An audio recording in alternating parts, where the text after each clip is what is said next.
నియమించింది. దేవుడు చాలా మంది మనం అనుకుంటున్న దేవుడిని మనం ఏర్పరచుకున్నామేమో, కానీ దేవుడు అంటున్నాడు, నన్ను మీరు ఏర్పరచుకోలేదు, నేనే మిమ్మల్ని ఏర్పరచుకున్నాను, నేనే మిమ్మల్ని ఎంపిక చేసుకున్నాను అని. ఈ లోకంలో క్రైస్తవ బిడ్డలుగా మనకి ఎక్కడికి వెళ్ళినా కూడా విలువ అన్నది లేదు. ఎక్కడికి వెళ్ళినా మేము దేవుడు బిడ్డలము అంటే ఎంతో చులకన భావంతో చూసేవారు, కోపలు, ఎంతో మంది నీచంగా మాట్లాడేవారు, ఎగతాళి చేసేవారు చాలా మంది ఈ లోకంలో ఉన్నారు. కానీ వారందరి మధ్యలో ఆయన నిన్ను నన్ను ఏర్పరచుకున్నాడు అని అంటే ఏదో ఒక ఉద్దేశం ఉంది కాబట్టి ఆయన నిన్ను నన్ను ఈరోజు ఏర్పరచుకున్నాడు. ఆయన అంటున్నాడు, నన్ను మీరు ఏర్పరచుకుని నేనే మిమ్మల్ని ఏర్పరచుకున్నాను, మీ ఫలము నిలిచి ఉండుటకును నేను మిమ్మల్ని ఏర్పరచుకున్నాను. అయితే ఒక మాట అంటున్నాడు, ఏమంటున్నాడంటే, మీరు నా పేరిట తండ్రిని ఏమడుగుదురో అది ఆయన మీరు అనుగ్రహించినట్లు మీరు వెళ్ళి ఫలించుటకును. హల్లెలూయా. నన్ను మీరు ఏర్పరచుకోలేదు, అయితే మీరు నా పేరిట ఏమైతే అడుగుతారో, ఏదైతే మీరు మొరపెడతారో, ఏదైతే మీరు మాట్లాడతారో అదంతా కూడా నేను మీకు అనుగ్రహించినట్లు అది ఆయన యొద్దకు వెళ్ళిను. అలాగే మీరు వెళ్ళి ఫలించుటకును. మనము దేవుని ఏదైతే అడుగుతామో, దేవుని ఏదైతే మొరపెడతామో అది మనకు అనుగ్రహించినట్లు. అంటే దేవుని మనము ఏదైతే అడుగుతామో, ఏదైతే మనము దేవుని ప్రార్థిస్తామో, మొరపెడతామో అది మనకు అనుగ్రహించాలి అంటే దేవుడు సెలవిస్తున్న మాట ఏమంటే, మీరు వెళ్ళి ఫలించండి, మీ ఫలము వృద్ధి చేసుకోండి. మీరు ఎప్పుడైతే ఫలిస్తారో, మీ ఫలం ఎప్పుడైతే వృద్ధిలోకి వస్తుందో, మీరు అడిగిన ప్రతీది కూడా నేను మీకు అనుగ్రహిస్తాను. అయితే మిమ్మల్ని నేను ఏర్పరచుకున్నాను. దేవుడు మనలందరినీ కూడా ఏర్పరచుకున్నాడంట. అందుకే చూడండి, ఎంతో మందిని దేవుడు ఏర్పాటు చేసుకున్నాడు. చిన్ననాటి నుంచే క్రైస్తవులు ఉన్నటువంటి బిడ్డలు కొంతమంది అయితే, మరి మందిరాలకు వెళ్ళేటువంటి బిడ్డలు కొంతమంది అయితే, అలాగే ఏమీ తెలియనటువంటి వారిగా, ఏమి కూడా మనకు తెలియనటువంటి వారిగా మనలందరినీ కూడా ఏర్పరుచుకున్నటువంటి దేవుడు. అలాగే అక్కడే 19వ వచనంలో ఒక మాట ఉంది చూడండి. అదే 15వ అధ్యాయం 19వ వచనంలో, మీరు లోక సంబంధులైన ఎడల లోకము తన వారిని స్నేహించును, అయితే మీరు లోక సంబంధులు కారు. నేను మిమ్మల్ని లోకము నుండి ఏర్పరచుకుంటుని, అందుచేత లోకము మిమ్మల్ని ద్వేషించుతున్నది. హల్లెలూయా. మీరు లోక సంబంధమైన ఎడల లోకము తన వారిని స్నేహించును. వాస్తవమే, లోక సంబంధిగా మనం ఉన్నామంటే లోకమంతా కూడా మనతో సహవాసం చేయడానికి ఇష్టపడుతుంది. మనము కూడా లోక సంబంధికంగా లోక సంబంధులతో సహవాసం చేస్తున్న వారమైతే మనందరూ, మన చుట్టూ ఉన్న వారందరూ కూడా మనతో స్నేహం చేయడానికి ఇష్టపడతారు. కానీ మీరు లోక సంబంధులు కారు, నేను మిమ్మల్ని లోకంలో నుండి ఏర్పరచుకుంటుని, అందుచేతనే లోకము మిమ్మల్ని ద్వేషించుచున్నది. అయితే దేవుడు అంటున్నాడు, ఏమంటున్నాడు, ఎవ్వరు లోక సంబంధులు కాదు. ఎందుకంటే లోక సంబంధికులో నుంచి మీరు పైకి వచ్చారు. మిమ్మల్ని నేను ఏర్పరచుకున్నారు, మీరు లోక సంబంధులు కారు, నేను మిమ్మల్ని ఏర్పరచుకున్నాను. అయితే నేను మిమ్మల్ని ఏర్పరచుకున్నాను కాబట్టి మీరు లోక సంబంధులు కారు, కాబట్టి లోకమంతా కూడా మిమ్మల్ని ద్వేషిస్తుంది. వాస్తవమే, ఈరోజు మనం ఎంతో మందిని చూస్తూ ఉన్నాం, మనము కూడా అనుభవిస్తున్నాం. లోకమంతా కూడా మనల్ని ద్వేషిస్తూనే ఉంది. కానీ లోకమంతా కూడా మనం ద్వేషిస్తూ ఉన్నా, లోకమంతా కూడా మనల్ని ఎగతాళి చేస్తున్నా, లోకమంతా కూడా మనల్ని చులకన చేస్తున్నా, దేవుని మాత్రము ఆయన విలువ పెట్టి మనల్ని కొన్నాడు. ఆయన మనల్ని ఏర్పరచుకున్నాడు, లోకంలో నుండి మనల్ని ఏర్పరచుకున్నాడు. హల్లెలూయా. లోకంలో నుండి మనల్ని అందరినీ కూడా ఏర్పాటు చేసుకున్నాడు. చూడండి, మీరెవరో నాకు తెలియదు, నేనెవరో మీకు తెలియదు, కానీ మనందరం కూడా ఒక చోట కూడుకున్నాము. మనందరం కూడా ఒక చోట కూడుకొని ఒక కుటుంబంలో, ఒక సంఘంలో దేవుని ఆరాధిస్తున్నామంటే ఆయన మనల్ని ఏర్పరచుకోలేదా? ఆయన మనం ఏర్పరచుకున్నాడు కాబట్టి ఇక్కడ కూర్చున్నాము. ఆయన మనం ఏర్పరచుకున్నాడు కాబట్టి ఆయన సన్నిధిలో మనం కూర్చున్నాము. ఆయన పరిశుద్ధ స్థలంలో మనం ఇక్కడ ఉంటున్నాము. హల్లెలూయా. అలాగే చూడండి, యోహాను రాసిన సువార్త 1 కొరింథీయులకు రాసిన పత్రిక 1 కొరింథీయులకు రాసిన పత్రిక 1వ అధ్యాయము 28-29, 28వ వచనం ఒక్కటి లేదు, 26, 27, 29 మూడు కలిసి వచ్చినాయి. 1 కొరింథీయులకు రాసిన పత్రిక 1వ అధ్యాయము 26. సహోదరులారా, మిమ్మల్ని పిలిచిన పిలుపును చూడి, మీలో లోకరీతిని జ్ఞానులైనను గనులైనను గొప్ప వంశము వారైనను అనేకులు పిలువబడలేదు. కానీ ఏ శరీరయు దేవుని ఎదుట అతిశయింపకూడనట్లు జ్ఞానులను సిగ్గుపరచుటకు లోకంలో నుండి వెర్రి వారిని దేవుడు ఏర్పరచుకుని ఉన్నాడు. బలవంతులైన వారిని సిగ్గుపరచుటకు లోకంలో బలహీనుల వారిని దేవుడు ఏర్పరచుకున్నాడు. ఎన్నికైన వారిని వ్యక్తం చేయుటకు లోకంలో నీచులైన వారిని, తృణీకరింపబడిన వారిని, ఎన్నికలేని వారిని దేవుడు ఏర్పరచుకుని ఉన్నాడు. హల్లెలూయా. అర్థమవుతుందండి? సహోదరులారా, మిమ్మల్ని పిలిచిన పిలుపును బట్టి మీరు లోకరీతిని అంటే శరీర రీతిని జ్ఞానులైనను గనులైనను గొప్ప వంశము వారైనను అనేకులు పిలవబడలేదు. కానీ అంటే లోకంలో ఎంతో మంది జ్ఞానవంతులు ఉన్నారు, ఎంతో మంది గనులు ఉన్నారు, గొప్ప వంశం వారు ఉన్నారు, కానీ నేను వారిని పిలవలేదు. ఈ లోకంలో ఎంతో మంది జ్ఞానులు ఉన్నారండి, ఎంతో మంది ధనవంతులు ఉన్నారు, గొప్ప గొప్ప వారి ఫలానా వంశం అంటే వారి తరతరాల నుంచి వస్తున్నటువంటి వంశము, తరతరాల నుంచి మాకు ఉన్నటువంటి గొప్ప హోదా ఇదండి అని చెప్పుకునేవారు ఎంతో మంది ఉన్నారు. ఎంతో మంది ఆ హోదా గురించి చెప్పుకుంటూ అధికారాన్ని ప్రదర్శించేవారు ఎంతో మంది ఉన్నారు. కానీ వారెవ్వరినీ కూడా నేను ఏర్పరచుకునేది ఎవరిని ఏర్పరచుకున్నానంటే, ఏ శరీరయు దేవుని ఎదుట అతిశయింపకుండునట్లు జ్ఞానులను సిగ్గుపరచుటకు లోకంలో నుండి వెర్రి వారిని దేవుడు ఏర్పరచుకుని ఉన్నాడు. హల్లెలూయా.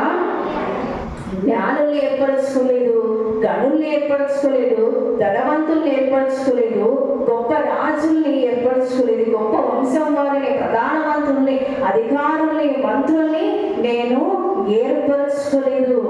ఎవరిని ఏర్పరచుకున్నాను అంటే శరీరము ఎదుట నుండి అతిశయింపకుండునట్టు. ఎవరైతే శరీరాన్ని బట్టి అతిశయించకుండా ఉంటారో అలాంటి వారిని నేను ఎన్నుకున్నా. అయితే లోకంలో నుండి వెర్రి వారిని నేను ఏర్పరచుకున్నాను. హల్లెలూయా. అంటే మనమందరం వెర్రి వాళ్ళమా? దేవుడు ఏమంటున్నాడు? గనుల్ని ఏర్పరచుకోలేదు, జ్ఞానుల్ని ఏర్పరచుకోలేదు, గొప్ప వంశం వారిని ఏర్పరచుకోలేదు. ఎవరిని ఏర్పరచుకున్నారంటే వెర్రి వారిని ఏర్పరచుకున్నారు. అంటే మనమందరం కూడా వెర్రి వాళ్ళమే. అవునంటారా కాదంటారా? దేవుని దృష్టిలో మనం అందరం కూడా వెర్రివాళ్ళమే. లోక దృష్టిలో మనం వెర్రివాళ్ళం కాకపోయినా దేవుని దృష్టిలో మాత్రము మనము వెర్రివాళ్ళం. ఏ వ్యక్తి దగ్గరికి వెళ్ళి నువ్వు వెర్రివాడివి అనంటే చెడమాడ తిట్టేస్తారు కదండి. కానీ దేవుని దృష్టిలో మనమందరం కూడా వెర్రి వాళ్ళమే. ఎందుకంటే ఏమీ తెలియని వాళ్ళము, పామరులం మనమందరం కూడా ఏమీ తెలియదు. కానీ దేవుడు ఎవరిని ఏర్పరచుకున్నాడంట? లోకముల నుండి వెర్రి వారిని దేవుడు ఏర్పరచుకున్నాడు. అలాగే బలవంతులైన వారిని సిగ్గుపరచుటకు లోకంలో బలహీనమైన వారిని దేవుడు ఏర్పరచుకుని ఉన్నాడు. బలం ఉంది, మాకు పలానా బలగం ఉందండి, మాకు పలానా హోదా ఉందండి, మాకు పలానా పలుకుబడి ఉందండి, అలాంటి వారిని దేవుడు ఏర్పరచుకోలేడు. దేవుడు ఏమంటాడంటే బలము గల వారిని, బలవంతులైన వారిని సిగ్గుపరచుటకు. అంటే మేము బలవంతులమని ఎవరు చెప్పుకుంటున్నారో అలాంటి వారిని సిగ్గుపరచుటకు లోకంలో ఉన్న మీరు బలహీనులను నేను ఏర్పరచుకున్నాను. ఏవైతే బలవంతులం అని చెప్పుకుంటున్నారో వారిని సిగ్గుపరచడానికి బలహీనులమైన మనల్ని ఏర్పరచుకున్నాడంట. అలాగే ఎన్నికైన వారిని వ్యర్థం చేయుటకు లోకంలో నీచులైన వారిని, తృణీకరింపబడిన వారిని, హల్లెలూయా, ఎన్నికైన వారిని వ్యర్థం చేయడము అంటే ఎన్నికలలో ఎలక్షన్లలో ఎవరైతే మనం ఎంపిక చేసుకుంటుంటామో వారందరూ కూడా ఒక హోదా ఉన్నటువంటి వారందరినీ మనం ఎన్నిక చేసుకున్నాం. ఎందుకు కారణం ఏమిటంటే ఒక అధికారాన్ని బట్టి, ఒక పదవిని బట్టి వాళ్ళని మనము ఎన్నిక చేసుకున్నాం. అయితే ఎన్నిక చేసుకున్న వారు కూడా వ్యర్థమే.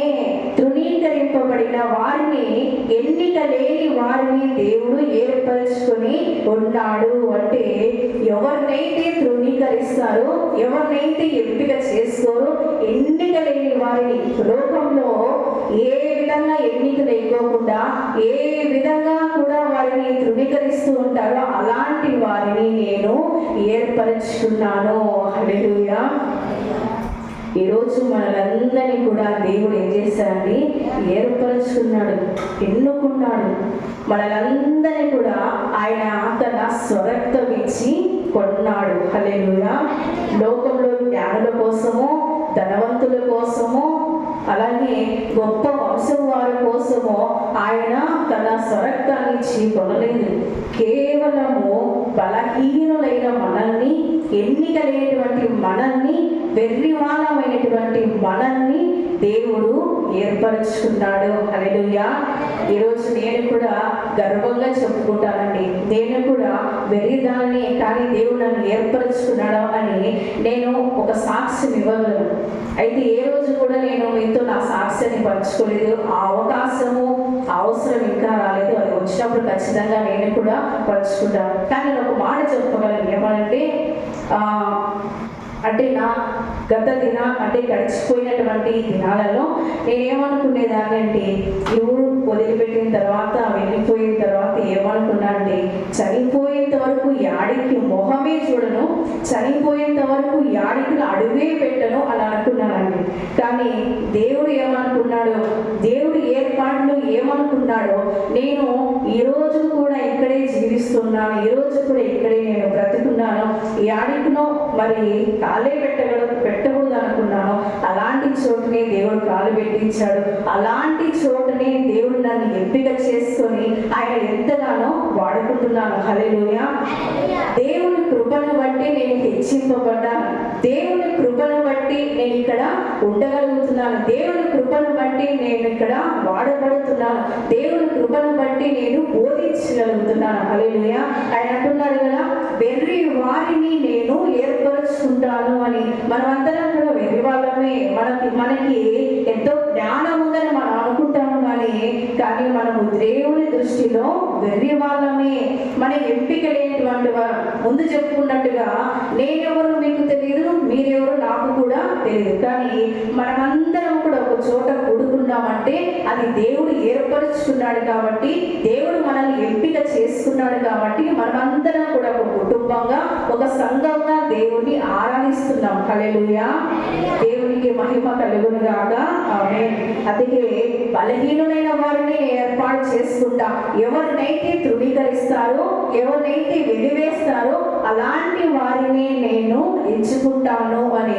యేసుక్రీస్తు ప్రభుల వారు కూడా గాడిద అంటే విలువలేనిది, అది ఎంపిక లేనిది, కానీ అలాంటి దాన్ని దేవుడు ఏర్పాటు చేసుకున్నాడు. కారణం ఏమిటంటే దానికి ఒక విలువనిచ్చాడు దేవుడు. కట్టబడినటువంటి గాడిద అంటే కట్టబడినటువంటి మానవ జీవితాన్ని విడిపించడానికి దేవుడు ఈ లోకానికి వచ్చినట్టుగా ఆ కట్టబడినటువంటి గాడిదను బంధంలో నుంచి విడిపించడానికి దేవుడు దాన్ని ఏర్పాటు చేస్తున్నాడు. అందుకే దాన్ని విలువ పెట్టి దానినే కావాలని ఎంపిక చేస్తున్నాడు. ఎప్పుడైతే ఆ గాడిద మీద యేసుక్రీస్తు ప్రభుల వారు ఊరేగించారో అప్పుడే దానికి విలువ వచ్చింది.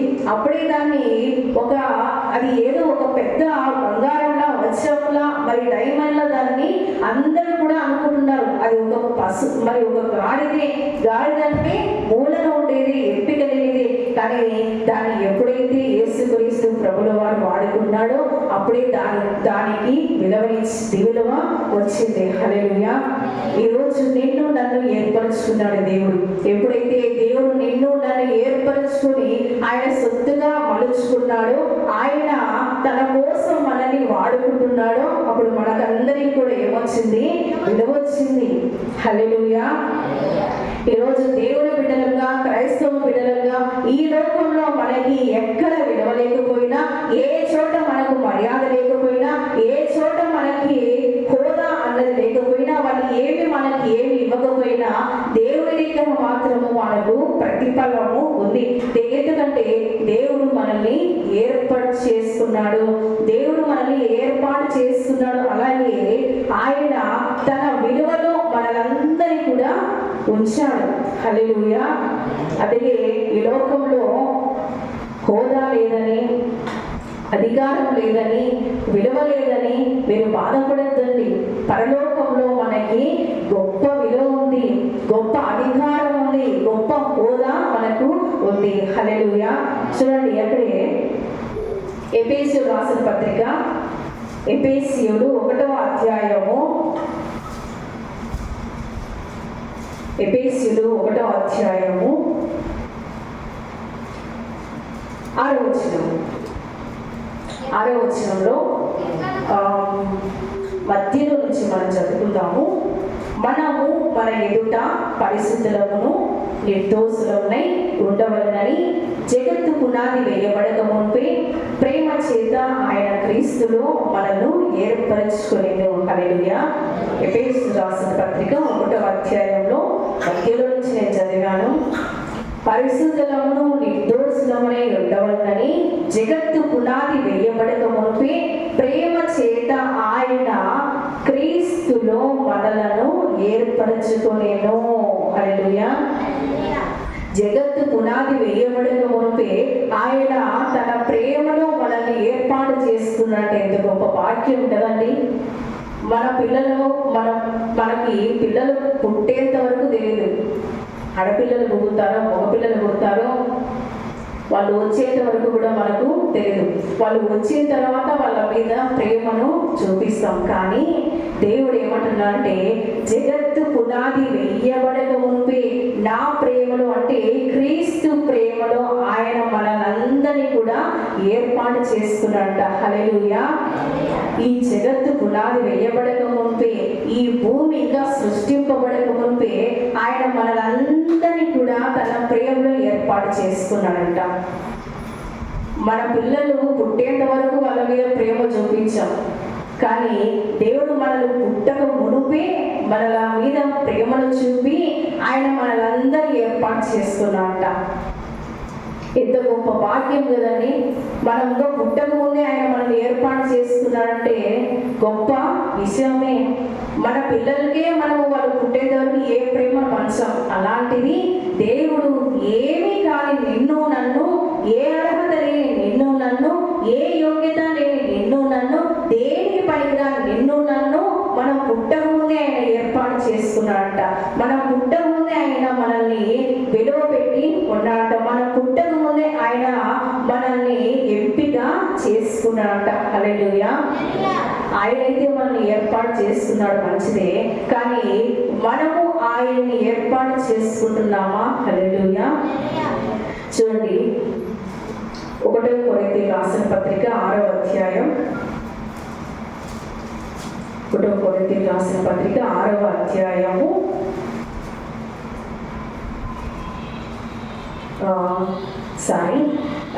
2వ తెస్సలోనికీయులకు రాసిన పత్రిక, 2వ తెస్సలోనికీయులకు రాసిన పత్రిక 2వ అధ్యాయము, 2వ తెస్సలోనికీయులకు రాసిన పత్రిక 2వ అధ్యాయము 13వ వచనం. ప్రభు వలన ప్రేమింపబడిన సహోదరులారా, ఆత్మ మిమ్మును పరిశుద్ధపరచుట వలనను మీరు సత్యమును నమ్ముట వలనను రక్షణ పొందుటకు దేవుడు ఆది నుండి మిమ్మల్ని ఏర్పరచుకునేను కనుక మిమ్మల్ని బట్టి ఎల్లప్పుడూ దేవునికి కృతజ్ఞతాస్తుతులు చెల్లింప బద్ధులమై ఉన్నాము. హల్లెలూయా. ప్రభు వలన ప్రేమింపబడిన సహోదరులారా, పరచుట వలనను మీరు సత్యమును నమ్ముట వలనను. ప్రభు వల్ల ప్రేమించబడిన మీరందరిలారా ఆత్మ మిమ్మును పరిశుద్ధపరచడం ద్వారా, అలాగే మీరు సత్యాన్ని నమ్మడం ద్వారా, రక్షణ పొందుకోవడం ద్వారా దేవుడు ఆది నుండి మిమ్మును అంటే అక్కడ పుట్ట సంఖ్యలో ప్రథమ ఫలముగా ఏర్పరచుకొనెను. మనలందరినీ కూడా ఆయన ప్రేమను బట్టి, ఆయన కృపను బట్టి పరిశుద్ధపరిచి సత్యాన్ని నమ్ముకోవడం ద్వారా, రక్షణ పొందుకోవడం ద్వారా మనలందరినీ కూడా ఆది నుండి అంటే భూమి పుట్టక ముందు నుండి ప్రథమ ఫలముగా మనల్ని ఏర్పరచుకున్నాడంట. ప్రథమ ఫలముగా ఆది నుండి భూమి పుట్టక ముందు నుంచే మనల్ని ఏర్పరచుకున్నాడు. అయితే గనుక మేము మిమ్మును బట్టి ఎల్లప్పుడూ దేవునికి కృతజ్ఞతాస్తుతులు చెల్లింప బద్ధులమై ఉన్నాము. ఆయన మనల్ని ఏర్పాటు చేసుకున్నాడు, భూమి పుట్టక ముందు నుంచి ఏర్పాటు చేసుకున్నాడు, దేనికి పనికిరాని మనల్ని ఏర్పాటు చేస్తున్నాడు. కానీ మిమ్మును ఎల్లప్పుడూ దేవుడికి కృతజ్ఞతాస్తుతులు చెల్లించక బద్ధులమై ఉన్నాము. వాస్తవమేనండి. ఆయన మనల్ని ఏర్పాటు చేసుకున్నాడు, ఆయన మనల్ని ఎంపిక చేసుకున్నాడు, ఆయన మనల్ని కొన్నాడు. కానీ ఆయన కృతజ్ఞతాస్తుతులు చెల్లించగా బద్ధులమై ఉన్నాము. ఈనాడు ఎన్నో చోట్ల స్తుతి అన్నది లేదు, కృతజ్ఞత అన్నది లేదు. ఎందుకంటే దేవుడు చేసిన దాన్ని మరచిపోయి, దేవుడు ఎందుకు మమ్మల్ని ఎంపిక చేసుకున్నాడు, దేవుడు మమ్మల్ని ఎందుకు ఏర్పాటు చేసుకున్నాడు, దేవుడు ఎందుకు మమ్మల్ని వాడుకుంటున్నాడు, దేవుడు ఎందుకు మమ్మల్ని మందిరంలో నడిపించాలని తెలియక ఆయనకు కృతజ్ఞత స్తుతులు చెల్లించలేటువంటి వారిగా ఉన్నారు. హల్లెలూయా. అందుకే చూడండి, ఒకప్పుడు మందిరం అంతా నిండిపోయేది కదండి, మందిరం అంతా నిండిపోయేది. ఈరోజు అందరూ కూడా ఎక్కడికి వెళ్ళిపోయారు? లోకంలోనికి వెళ్ళిపోయారు. అందుకే మీరు లోక సంబంధులు కాదు. ఎవరైతే శాశ్వతముగా నిత్యముగా నిలిచి ఉంటారో వారి పరిశుద్ధులు. మందిరం అంతా నిండిపోయేది. అయితే మేలు పొందుకున్నారు, స్వస్థతలు పొందుకున్నారు, వారి అక్కలు తీర్చుకున్నారు, వారి అవసరాలు తీర్చుకున్నారు. ఇప్పుడు వారికి దేవునితో పని లేదు, వారికి మందిరముతో పని లేదు. అంటే దేవుని చేసిన దాన్ని మరచిపోయి, దేవుని ఏర్పాటును మరచిపోయి, దేవుని విలువను తెలుసుకోలేక ఆయనకు కృతజ్ఞతాస్తుతులు చెల్లించనేటువంటి వారిగా ఉన్నారు. ఆయనైతే మనకు విలువనిచ్చాడు, ఆయన మనకు విలువనిచ్చాడు, కానీ మనము మాత్రము ఆయనకు విలువను ఇవ్వడం లేదు. ఎక్కడ విలువనిస్తున్నామండి? ఎక్కడా కూడా మనము విలువ ఇవ్వడం లేదు. ఆయనైతే మనకు ప్రతి చోట విలువనిస్తున్నాడు. ఎందుకంటే ఆయన ఏర్పాటు చేసుకున్నాడు కాబట్టి, మనం ఎంపిక చేసుకున్నాడు కాబట్టి, ఆయన ఎన్నిక చేసుకున్నాడు కాబట్టి మనందరినీ కూడా ఆయన విలువను ఇస్తున్నాడు. కానీ మనమే దేవునికి విలువ లేని వారిగా, విలువ ఇవ్వలేటువంటి వారిగా ఉన్నామేమో, ఆయనకి కృతజ్ఞతాస్తుతులు చెల్లించలేని వారిగా ఉన్నామేమో. దేవునికి మనం ఎక్కడా కూడా విలువ అనేది ఇవ్వడం లేదు. ఎందుకంటే భయం. దేవునికి విలువనిస్తే మమ్మల్ని ఏమంటారో, దేవునికి విలువనిస్తే మమ్మల్ని వెలివేస్తారేమో, దేవునికి విలువనిస్తే మమ్మల్ని చులకన చేస్తారేమో, దేవునికి విలువనిస్తే మమ్మల్ని ఎగతాళి చేస్తారేమో అని భయపడి, లోకానికి భయపడి దేవుడికి ఉన్నటువంటి విలువను మనము పొగుడుతున్నాం కదండి. సోషల్ మీడియాలలో చూస్తున్నాం, టీవీలలో చూస్తున్నాం, సెల్ ఫోన్లలో చూస్తున్నాం, అన్నింటిలో చూస్తున్నాం. దేవునికి విలువ ఎక్కడన్నా ఇస్తున్నారా? దేవుణ్ణి అవమానపరుస్తున్నారే తప్ప, మర్యాద తీస్తున్నారే తప్ప దేవునికి మర్యాద ఇచ్చేటువంటి వారిగా ఉన్నామా? దేవునికి విలువనిచ్చే వారిగా ఉన్నామా? గడిచిన దినాల్లో సభల్లో మనం విన్నాం. ఏం విన్నామంటే, ఒక మాట అన్నాడు దైవజనుడు. ఏమన్నా అంటే, ఆశీర్వదించబడ్డారు, దీవించబడ్డారు, స్వస్థతపరచబడ్డారు, మీ అవసరాలు తీర్చబడ్డాయి. ఇది కాదండి కావాల్సింది. మీరు చస్తే ఎక్కడికి వెళ్తారు? మీ భవిష్యత్తు ఏంటి? మానవునిగా ఈ లోకంలో మీ భవిష్యత్తు ఏంటి? చనిపోయిన తర్వాత పైలోకానికి వెళ్ళిన తర్వాత మీ భవిష్యత్తు ఏంటి? అది తెలియజెప్పండి. అది తెలియజెప్పకపోతే ఎవరిని తిట్టుకుంటారంట? విన్నారండి? ఎవరు తిట్టుకుంటారంట? చనిపోయిన తర్వాత ఒకవేళ వాళ్ళు నరకానికి వెళితే ఎవరు తిట్టుకుంటారంట? పాస్టర్లను తిట్టుకుంటారంట. అంటే పాస్టర్లు ఈనాటి దినాల్లో అలాగే ఉన్నారు. మీరు దీవించబడ్డారు, మీరు ఆశీర్వదించబడ్డారు, మీరు స్వస్థతపరచబడ్డారు, మీ అక్కలు తీర్చబడ్డాయి, ఇవి చెప్తే చాలు. ఇంతకు మించి గద్దించే వాక్యము, బుద్ధి చెప్పే వాక్యము, మీరు చస్తే నరకానికి, మీరు చస్తే రక్షణ పొందుకుంటే పరలోకం, రక్షణ పొందకపోతే నరకము, క్రియలు మంచివైతే పరలోకం, క్రియలు మంచివి కాకపోతే నరకం. ఇలాంటి గద్దించే వాక్యము చెబితే ఏమంటారండి? మధ్యరాలు మాట్లాడుతుంటారు కదండి. ఎందుకంటే అలాంటి మాటలు నచ్చవు, నీతి మాటలు నచ్చవు, న్యాయమైన మాటలు నచ్చవు. అసత్యమైనదే మనకు నచ్చుతుంది, అసత్యమైనదే నచ్చుతుంది. ఒక సేవకుడు అంటాడు, వాస్తవము ఒక్కటే అంట, వాస్తవం ఒకటే, కానీ అవాస్తవాలు ఎన్నో ఉన్నాయి. ఉదాహరణకి 2 × 2 ఎంత? 4 కదా. 2 × 2 4 కాకుండా 10 అవుతుందా, 11 అవుతుందా, 15 అవుతుందా, 20 అవుతుందా? అంటే వాస్తవము ఒకటే. 1 × 1 2, అది ఒక్కటే అవుతుంది, వాస్తవం ఒక్కటే అవుతుంది. కానీ అవాస్తవాలు ఎన్ని ఉన్నాయంట? బోలెడు ఉన్నాయి. ఈ లోకంలో కూడా వాస్తవం ఒకటే, సత్యం ఒకటే, న్యాయం ఒకటే, జీవం ఒకటే, మార్గం ఒకటే. కానీ అవాస్తవాలు ఎన్ని ఉన్నాయో, అవాస్తవాలను వెళ్ళాలంటే ఎన్ని మార్గాలు ఉన్నాయో, కానీ జీవమైన మార్గంలో, నిత్యమైన మార్గంలో నడవాలంటే ఒకటే మార్గం. ఆ మార్గం గుండా వెళితేనే పరలోకం. ఆ మార్గం గుండా కాకుండా వేరే ఏ మార్గం గుండా వెళ్ళిపోయినా నరకమే. హల్లెలూయా. ఆయన కృతజ్ఞతాస్తుతులు చెల్లింప బద్ధులమై ఉన్నామని అందుకే దేవుడు అంటున్నాడు. ఆయనైతే విలువనిచ్చాడు, కానీ మనం ఆయనకు విలువ ఇవ్వడం లేదు. ఎక్కడికైనా వెళ్తే బైబిల్ చేతిలో పట్టుకొని వెళ్ళాలంటే నామోసి కదండి. మందిరానికి బైబిల్ పట్టుకొని వెళ్ళాలన్నా నామోసినే. చులకన చూస్తారేమో, ఎగతాళి చేస్తారేమో. మరి ఆయన నీకోసం ప్రాణం పెట్టాడే, ఆయన నీకోసం రక్తం కార్చాడే, నీకు విలువనిచ్చాడే. ఆ విలువ కనిపించడం లేదా? అప్పుడు రాలేదా నామోసి? అప్పుడు రాలేదా ఎగతాళి చేస్తారేమో అని? అప్పుడు రాలేదా చులకన చేస్తామని? కదండి. బైబిల్ చేతిలో పట్టుకొని వెళ్ళాలంటే నామోస్ అండి. ఎందుకంటే ఆయన బైబిల్ మొయ్యకపోయినా ఏమీ అనడు కావాలి కదా. ఆయన ఏమి అనడు కాబట్టి బైబిల్ చేతిలో పట్టుకోకపోయినా ఏమీ కాదు. ఎందుకంటే ఆయన ఏమి అనేవాడు కాదు కాబట్టి. అదే అవాస్తవాల్లోనికి మనం వెళ్ళామనుకోండి, వాస్తవాన్ని వదిలిపెట్టి అవాస్తవంలోనికి మనం వెళ్ళామనుకోండి, అందులో ఏ చిన్న పొరపాటు చేసినా దాన్ని గోరంత ఉన్నదాన్ని కొండంత చేస్తారు కదా. ఇప్పుడున్న సమాజంలో అలాగే ఉంది. మనం ఏదైనా పొరపాటు చేస్తే అవాస్తవంలో దాన్ని కొండంత చేస్తున్నారు.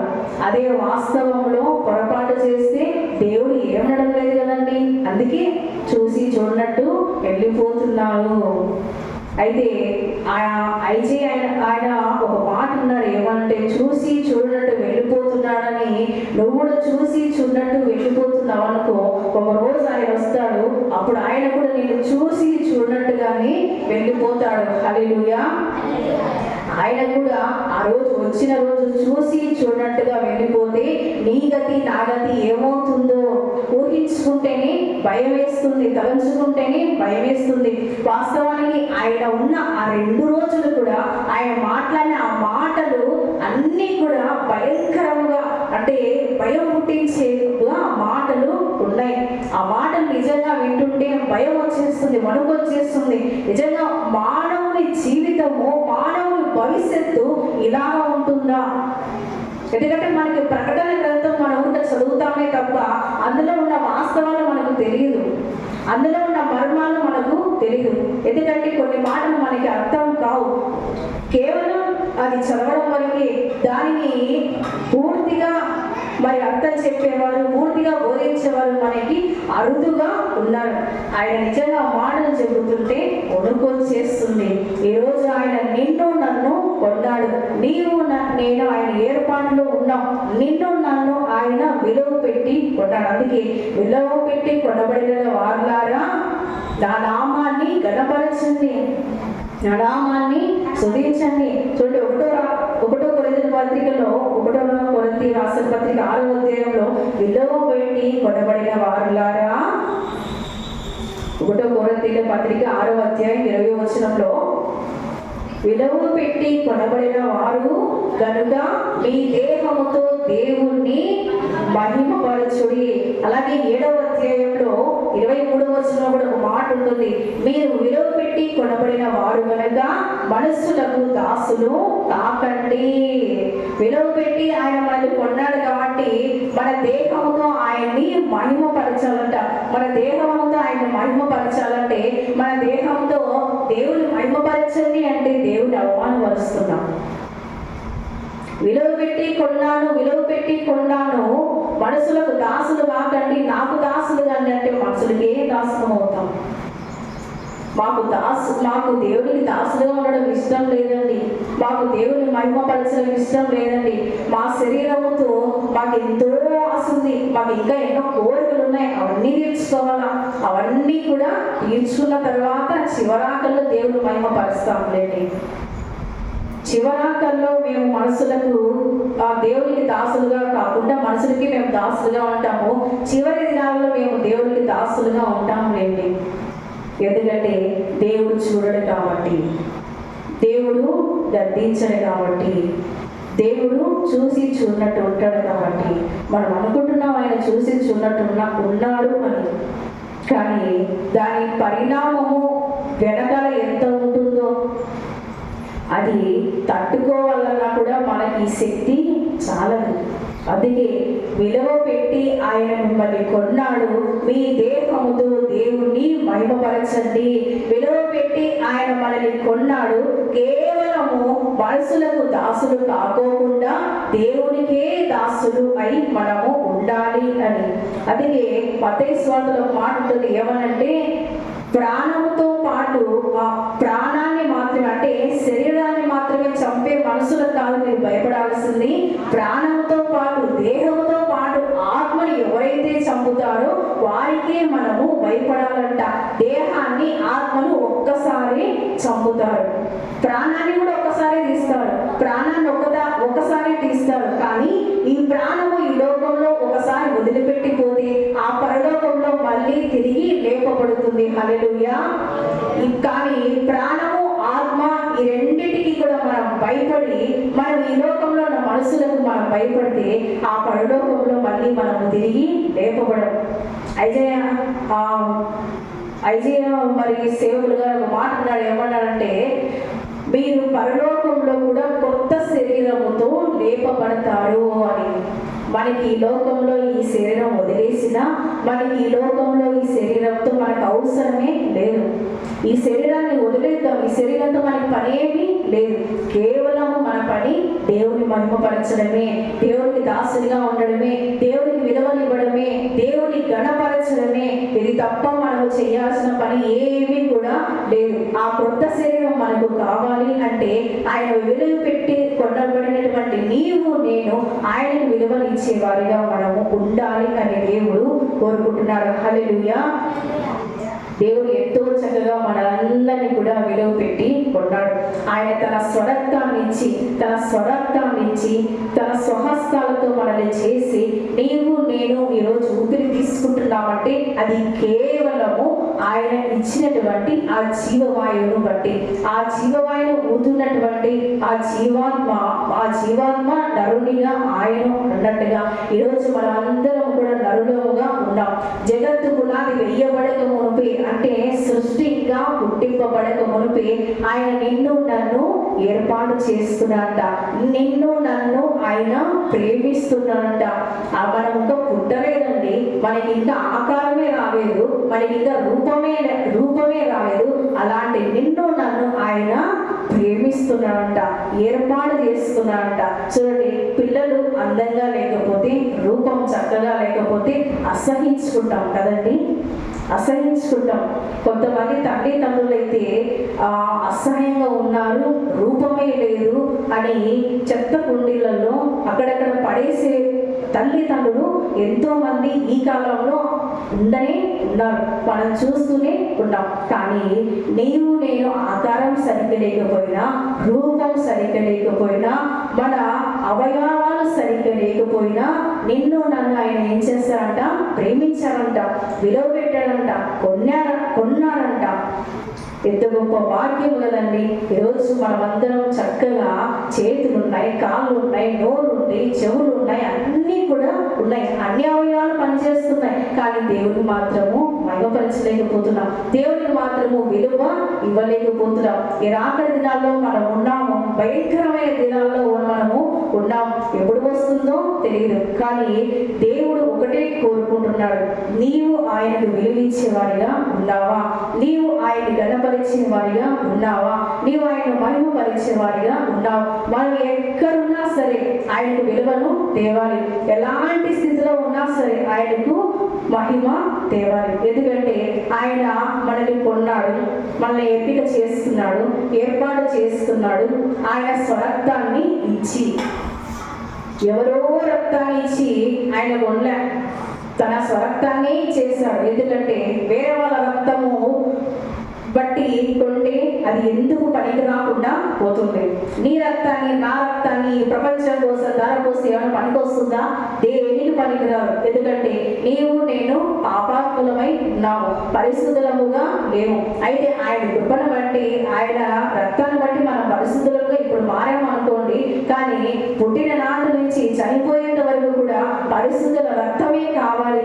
ఆ పరిశుద్ధుల రక్తమే మానవాళిని రక్షించబడుతుంది, మానవాళికి పాప విమోచన కలుగుతుంది అని ఆయన తలంచి ఎవరినో పెట్టడం నాకు ఇష్టం లేదు, ఎవరినో మరి ఆ రక్తాన్ని కార్చడం ద్వారా ప్రతిఫలము ఉండదు కాబట్టి స్వయాన నేనే వెళ్ళి నా రక్తాన్ని కారుస్తా అని ఆయన రక్తాన్ని ఇచ్చి మనలందరినీ కూడా కొన్నాడు, విలువ పెట్టి కొన్నాడని ఆయన ఏమైనా వెళ్ళడుగుతున్నాడా?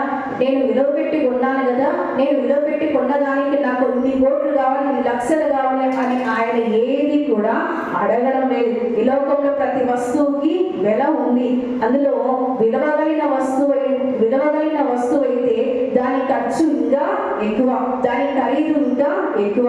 అలాంటి విలువ పెట్టి కొన్నా కూడా ఆయన ఏది కూడా అడగలేదు. కేవలం ఆయన మహిమపరచాలని, ఆయన గణపరచాలని, కేవలం ఆయన రాకడ వరకు మనల్ని మనం సిద్ధం చేసుకునే బిడ్డలుగా ఉండాలని దేవుడు కోరుకుంటున్నాడు. అలాంటి జీవితాన్ని